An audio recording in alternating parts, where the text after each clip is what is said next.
don't know if anyone will read this. I don't even know if there's anyone left outside this damn building. When I came to work that morning, like any other day, I never expected to be trapped. But now, 42 hours have passed and everyone is missing. I work in a small warehouse. Nothing special. Shelves, boxes, the usual industrial echo. But now, this place feels different. Empty. Dead. Like the world outside has vanished. I arrived to work early that day. My routine was precise. High-vis vest, steel-toed boots, the gate keys in my pocket. But when I entered, the lights didn't flicker on at first. The motion sensors didn't detect me. Cold darkness greeted me, thicker than usual. I unlocked the doors, stepped in. Silence. Not even the hum of machines. My coworkers, not a single face. My calls went unanswered. My phone, my lifeline, lost signal. No Wi-Fi. It was like I'd woken up in a ghost building. Panic curled in my throat, but I swallowed it down. I had to believe someone would come. I set up a makeshift desk in a corner, dragged in my laptop. As I sat, the room felt too big, too open. I checked every exit, windows, fire doors, shutters. Everything was locked. Everything was silent. I tried calling out, shouting for someone, but my voice swallowed into the cavernous room. I opened my email. Nothing new. I tried calls. No dial tone. The Wi-Fi kept cutting out. My messages didn't send. As the hours passed, the warehouse began to feel alive, but not in a good way. The shadows moved just out of view. The racks, tall metal shelves, seemed to warp, bending slightly in ways they shouldn't. My breathing got heavier, my mind more frantic. Then I heard it. Low moans, wet breathing. Something inside one of the tall boxes, high up on a rack. At first, I thought I was imagining it. But the noise... I stared up at the box. My hands shook. I realized the sound was coming from inside the box, from something moving against the thin material. Whatever it was alive and trapped. I knew how dangerous it was to climb. The racks were tall, old, unstable, but curiosity mixed with fear. I almost reached for a ladder when my heart turned to ice. I couldn't do it. What if I made it worse? What if I became the next thing screaming? I backed away. The moaning didn't stop. It watched me. Time slowed or sped up. I couldn't tell anymore. My phone clock blinked in and out. The walls didn't look the same. The shadows weren't just shadows. Corners bowed inward. The ceiling seemed to droop, stretch, and pulse.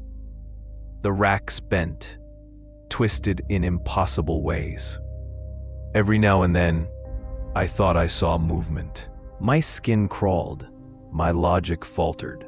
Was I going insane? Or was this warehouse alive? At some point, I realized I wasn't alone. Another voice, a soft, shaky whisper. Natalie. She said she'd been here too, for days, maybe longer. Her eyes were hollow, her tone lit with desperation. We talked, quietly. She told me the fire exit sign glowed a sickly green, flickering in the darkness. She said things didn't make sense anymore. Boxes moved, racks shifted, the floor felt wrong. The building itself, she said, was unraveling. We tried to find an exit together and failed. Every corridor twisted. The doors, they wouldn't stay closed or they wouldn't open. We circled around and around like trapped flies in a giant memory. Then the floor gave way. Or maybe it was always a hole. A cavernous pit opened beneath us. Darkness so deep I couldn't see bottom. My laptop's faint glow. Natalie screamed.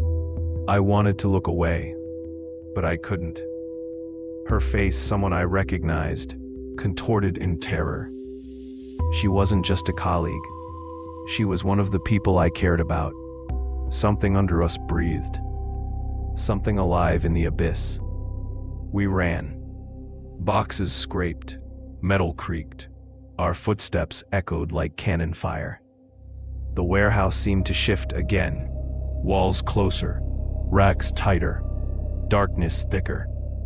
The moaning behind us. The shape on the racks. It chased. Every exit seemed farther. Every flicker of light felt distant.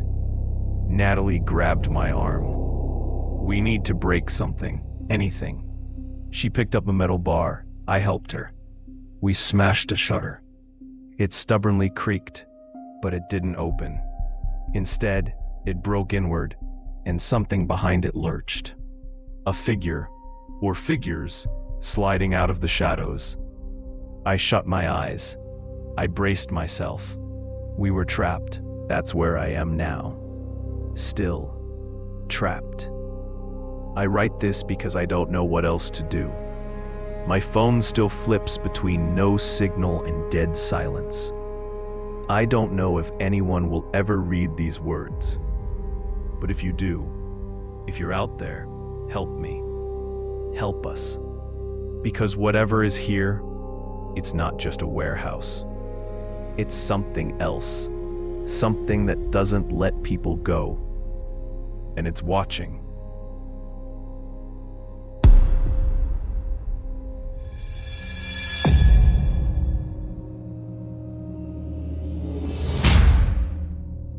I need to start this by saying I've never had any mental health problems. Never done drugs. I don't drink either. But lately, things have gotten weird. Scary, actually. Something is making me do things. Tasks for people I don't even know. It started small. A voice in my head. Maybe. But now, it's not just thoughts. It's commands. Actions. One night, I got a message.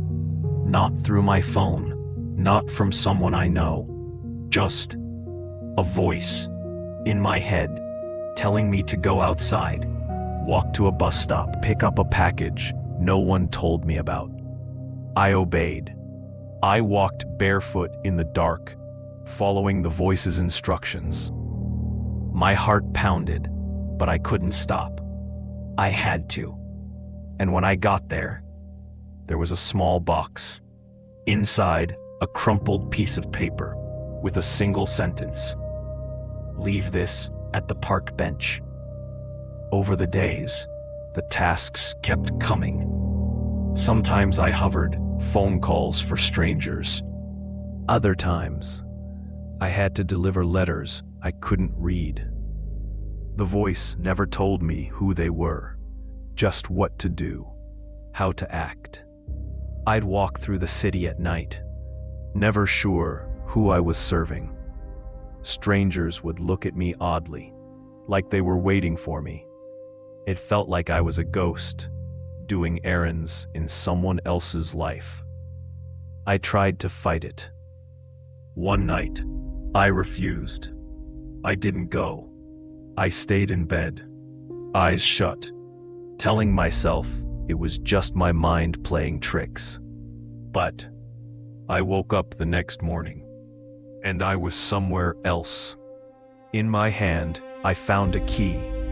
No idea where it came from. That's when I realized I can't stop it. It's not just in my head. It's something outside. Something with power. The voice, sometimes it changes. Male, female, child. Calm, urgent, cold. It doesn't feel like just a command. More like a presence. Watching, guiding. The woman who answered had wide, scared eyes. She didn't know me. I froze. But then she said, "I've been waiting." Waiting, that word, it haunts me. What was she waiting for? And what was I waiting for? Obeying this voice. I don't know who I am anymore.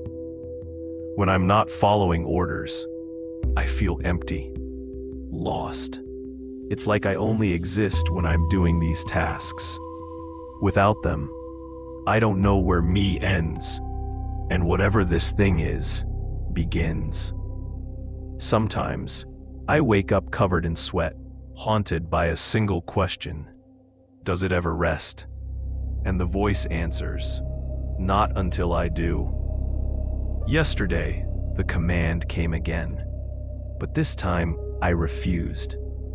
I screamed in my head, told the voice no. For the first time, I didn't move. Silence, and then a laugh. Low, soft, like something just waking. I felt eyes on me, not in my head, in the room.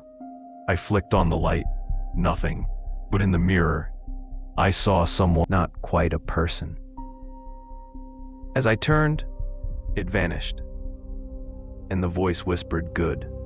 Now, next task." So here I am, recording this.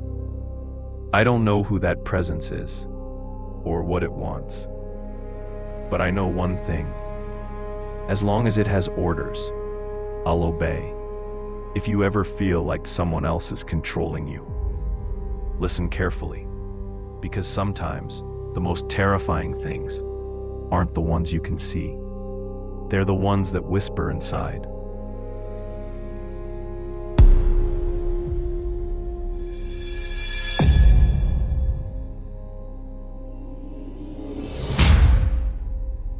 I never meant to uncover anything. I was just working late in Paradise Point, in the old vinyl record shop. It's a place frozen in time. Dusty records, silent shelves, nostalgic tunes. But sometimes the quiet hides something darker. Tonight, I found out there's something under the boardwalk. I spend most nights alone in Spector's records and rarities. The place is nearly empty, ghost town quiet. The jukebox is my only company. I play forgotten vinyl, letting the scratchy music fill the space as I organize dusty albums. The smell of must, vinyl, and old wood fills the air. Outside, the boardwalk creaks in the darkness, waves lapping gently on pilings. I tell myself I'm just imagining things, that the night is playing tricks. Then I heard it, a soft thump under the boards, like something shifting. My foot froze mid-step. I held my breath. It came again, wet, slow, deliberate. Something was moving down there. I stepped outside, toward the boardwalk, flashlight in hand. The moon was high, silver and unblinking. I leaned over the edge and shone the light between the planks. For a moment, nothing. Then I saw a dark, pulsing mass, writhing in the deep shadow. My stomach dropped. I crouched, heart pounding, and reached between two loose boards. The mass shifted. Skin? Flesh? I couldn't tell. It felt slick, like wet clay or living tissue. A faint fluid trailed out, dropped to the sand below. In that second, I realized this was no animal, no ordinary creature. This was something else, ancient, hungry. I ripped a board loose. The wood cracked under my weight. Beneath, I saw tendrils, black, stringy tendrils, wriggling and reaching into the earth. They pulsed, as if breathing. I stumbled back.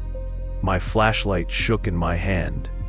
The skin looked burned, decayed. It convulsed. A weird, wet sound echoed, like something pulling itself through sand, through slime. The thing, or things, under the pier weren't just in the shadows. They were part of the boardwalk, grew from it, lived in it. I turned to run, but the wood groaned beneath me. Planks buckled, tendrils burst through cracks. Like black lightning, the thing lunged. I swung my flashlight, hit something cold and slimy. I screamed. The boardwalk felt like a maze. Pillars stretched into pitch darkness. Something roared, a wet, choking cry, and I bolted. I leapt across gaps, feeling the beam of my light slice through the dark. The thing followed, or maybe many of them. I didn't stop. Out, finally, I burst into the moonlit sand. I didn't look back. I'm writing this now because I don't trust that thing is gone. I know someone, or something, lives under that boardwalk. Something old, terrible, and waiting. If you ever walk on wooden planks by the sea at night, listen. Listen for the cracks, for the soft thumps underneath. And whatever you do, don't lean too close. Because some things buried beneath the sea don't stay buried.